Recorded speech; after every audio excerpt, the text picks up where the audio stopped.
In the war-ravaged land of Dongguo, where smoke and sorrow filled the air, Song Ran arrived with a camera slung over her shoulder and determination in her heart.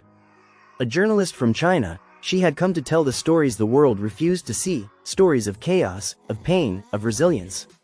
But amidst the echoes of gunfire and the dust of collapsed buildings, she found something she never expected: Ye Liyan. He was quiet, precise, and calm like a still lake. An explosives engineer volunteering far from home, Ye Liyan was the kind of man who walked into danger without hesitation. When Song Ran's convoy was ambushed, it was Ye Liyan who saved her, pulling her from the jaws of death with hands that had disarmed more bombs than she could count. They were from different worlds, hers shaped by words, his by silent calculations, but something bound them instantly.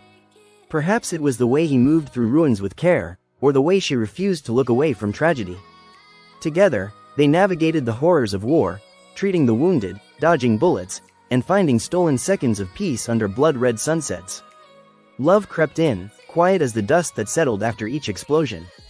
It bloomed not in grand declarations but in lingering glances, shared coffee, and the sound of each other's breathing during sleepless nights. But war does not honor love. In a moment of heroic recklessness, Ye Liyan ran into a burning building to save others and disappeared. Captured by terrorists, tortured and left broken, he vanished from Song Ran's world like smoke.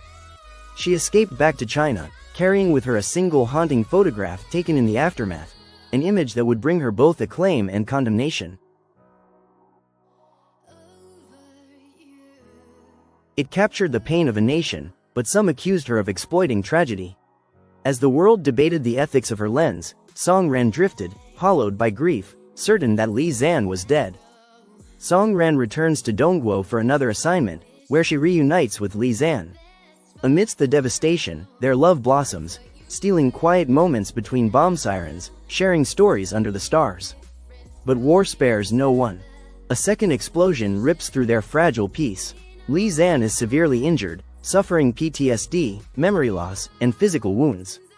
Song Ran, though traumatized herself, stays by his side, whispering, "I'll never leave you." But as Ye Liyan's condition worsens, he pushes her away, fearing he'll drag her down. Back in China, Ye Liyan's PTSD spirals. He hides his pain, lying about therapy, while Song Ran battles depression, masking her suffering with forced smiles. Their love becomes a double-edged sword. Ye Liyan's trauma triggers Song Ran's own, yet neither can let go. A heartbreaking scene unfolds when Ye Liyan, mid-PTSD episode, runs into traffic, convinced enemies are chasing him. Song Ran finds him trembling in an alley, whispering, "I don't know how to fix you." He replies, "I don't know how to fix you." Alvin Toffler. In a final attempt at healing, they plant a white olive tree, symbolizing resilience. But Ye Liyan's mind fractures further. On their wedding night, they vanish, leaving behind a note, "We're going somewhere peaceful." The finale shows them beneath a glowing white olive tree, fading into light, heavily implying a joint suicide. The novel's ending is even darker. Ye Liyan dies by suicide after a decade of suffering, and Song Ran is later killed saving a child in a war zone. The White Olive Tree is a poignant Chinese drama that weaves together love, trauma, and resilience against the backdrop of war. Below is a detailed, story-like recap of the series, capturing its emotional depth and key moments. Song Ran, a determined war correspondent from Liangcheng TV, arrives in the fictional war-torn country of Dongguo to document the conflict. Amidst the chaos, she witnesses an explosion that nearly claims her life.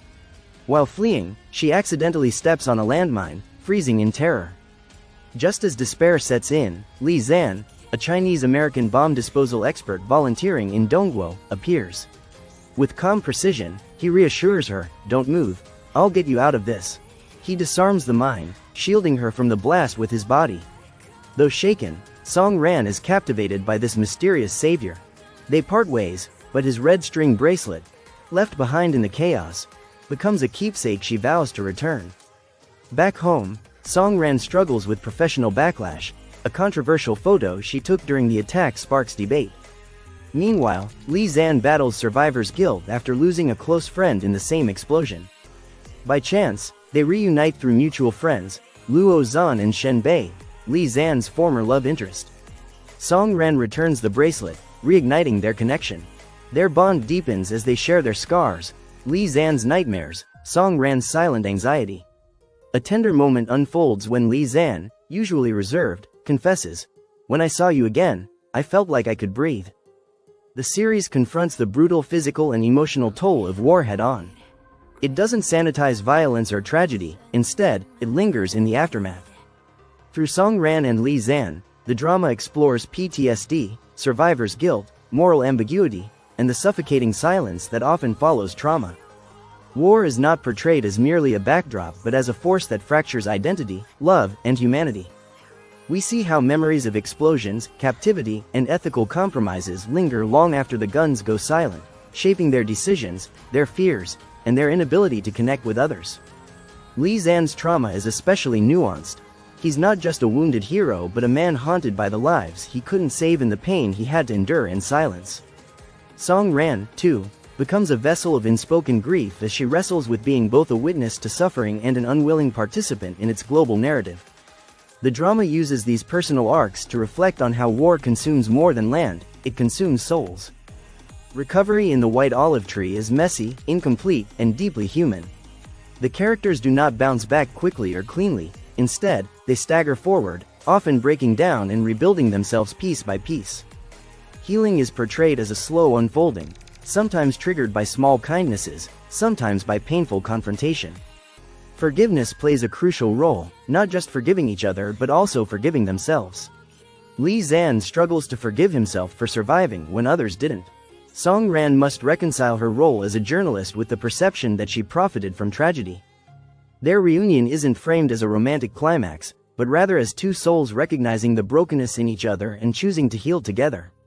Importantly, the show doesn't offer a neat resolution. Scars remain, but it shows that love, patience, and mutual understanding can become the salve that keeps people going, even when the past remains heavy. The White Olive Tree becomes a powerful, recurring motif in the story. Unlike its common green counterpart, the White Olive Tree is rare, almost mythic in nature. It represents more than peace. It symbolizes rebirth in unlikely places, purity forged through fire, and the stubborn persistence of hope. Planted at the end by Song Ran and Li Zan, the tree becomes a visual metaphor for everything they've endured, from the ruins of war to the promise of life. It's not just about what they've survived, but what they're choosing to build now, with open wounds, open hearts, and a desire to create something lasting.